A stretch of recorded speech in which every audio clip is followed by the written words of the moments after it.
একটা সবুজ জঙ্গলে থাকতো এক শিয়াল। তার নাম ছিল চতুরা।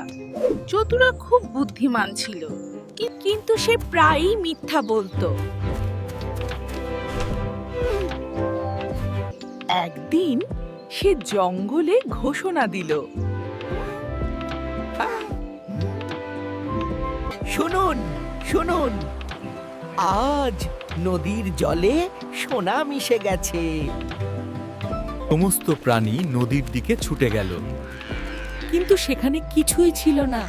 কিছুই তো নেই।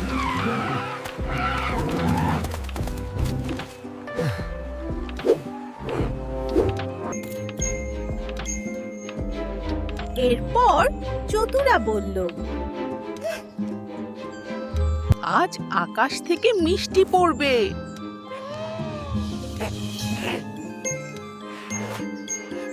আকাশ থেকে কিছুই পড়ে না। সব পশু তাকিয়ে রইল, কিছুই পেল না। কিছুই তো নেই। একদিন হঠাৎ জঙ্গলে সত্যি সত্যি আগুন লেগে গেল। আগুন!